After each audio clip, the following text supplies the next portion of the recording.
G'day, Piros here, and today's a bit more of a technical talk other than pro tips. So I'm here to talk about integrated masts versus non-integrated masts, and I'm also here to talk about motor height and cable length because it's a question I get asked a lot, and it's a question that gets asked on the interweb all the time. Okay, so first up, I just want to talk about motor height and cable length because this will affect your decision later on whether to go integrated or non-integrated.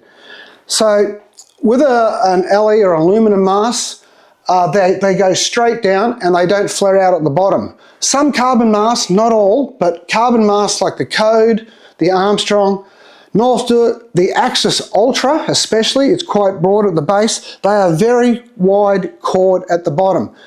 And that actually affects the height of your motor pod regardless of what cable length you get.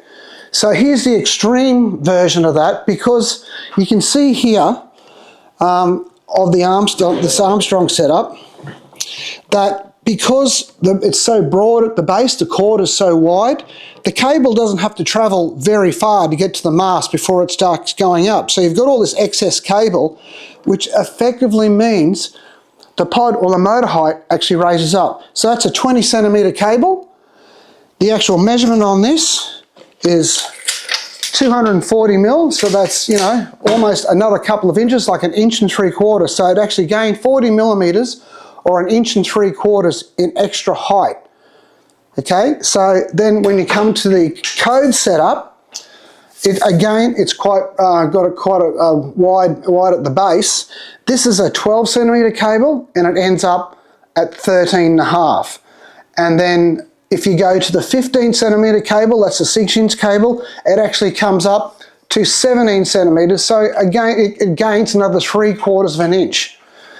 But if you look at, say, if you got like a no limits mast, let's just say it wasn't integrated, it's got a very narrow chord, it ends up at around about 16. If you've got a F1, which is probably the narrowest carbon mast I've come across, it's got a very narrow chord and it's only 14 millimetres wide. So a 15 centimetre cable, 6-inch cable, is actually at 15 centimetres or 6-inch high. So that's the only one I've come across where it actually gives you that actual height. So that's something to keep into mind. So do you go integrated or non-integrated? Well, when you've got a slam motor like this on the Code, we're only talking about this area here, which is, approximately 100 mil of taped area, 4 inches. And if you come back to the Armstrong, that's 240 mil. So, that's almost 10 inches, like 9 3/4 inches. So that's a lot of area. So the foil profile, the taping on the mast of around the bottom base of the mast does affect performance, and it does affect it like a fair bit. But if you've got a slam motor, you've only got half the area compared to the Armstrong, which is double the area. So do you go to the expense of going, integrated, carbon integrated? Well, there's also aluminium or aluminum masts as well. So F1 actually have an alloy mast with integrated motor, so you can get it at the low point, or you can get up here in the E-foil mode. Just while we're on that F1, I've been riding that Skate 850 V2, great foil drive foil. I've only had it for a few days, it's going back, but it's a really good, easy to ride foil. And that brings something else too. Now that I've slammed my Code down, and I like the 720S, which is my favourite foil by far, but because the 720S is quite a small foil, if you've got larger foils, not such a big deal, but when you're running into rough water, I found it quite hard to stop the prop sort of whop, being quite noisy because I was going up and on off the foil. When I've got the 850 or the 980 on, it's not such an issue. So it's sort of another reason, like, am I going to keep this slammed down? Maybe I'll bring it back up to the 150 just to make it better just for driving around too. And it's also consideration as well for service in the water because it's quite noisy like that. But again, I'm really the 720S code is my daily rider. So yeah, for me, you know, I do like having the pod down low. So just with the other thing too, with having these pods, you can see here between the code and the no limits that's actually got the longer nose cone, and the no limits has actually got the shorter nose cone. So same with the F1, that's a taped on one. So you can see the difference. So that makes this like another about 20 mil longer. So it's about you know, close to an inch. So that's something else to take into consideration. If you've got a mast with a wider base plate, you know, you do want to try and get this pod out of the water. Like I would never ride something at 20 or 25. For me, it's making too much contact with the water. So, and then especially the broader the mast where you've got to put the larger nose cone on. So do you go integrated or do you not go integrated? So just getting back to what I was talking about before, when you're in a situation like this and you only got 4 inches, 100 mil underneath it, maybe it's not, you really, you know, you are going to get an advantage out of it. It's a sort of marginal, but when you come to something like this, you're going to notice it heaps, like a lot. So because all this whole area here, you've lost all your foil profile. There's having this big, regardless of how good your tape job is, you've got all that area there and you've lost that foil profile. I mean, you know, Armstrong goes to, or everyone goes to make these beautiful foils. And then simply by putting something on the back, so it affects it. It will affect your start, it will affect your touchdowns, it affects everything. And so, yes, when you got, if you're around you know, if you're 15 plus, I really heavily recommend it. But you know, I love this no limits mask.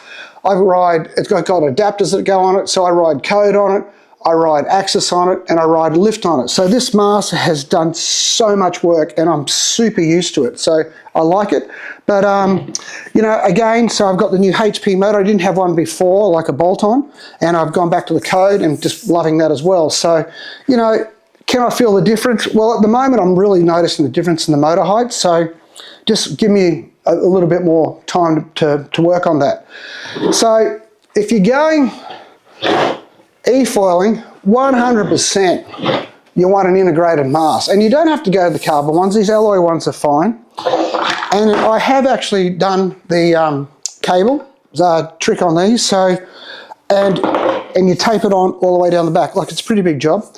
So look, under power it works fine. I've got some vision here where I'm riding a guy from Surf FX, he's downwind, he's the duotone downwind board in the river, and it was heaps of fun, hey, and it drove, it turned, it carved, it was great. The one thing it didn't do was when you took the finger off the throttle, you could just feel it grab because you've lost the entire mast length in foil profile. And so this in the ocean is just fantastic as it is. Put a 2-blade prop on, not a 3. I've also got some vision, I think I got some vision of this, but I've also got some vision of the slingshot, which I was riding in the wave. Sorry, I haven't got it here, it's out on demo.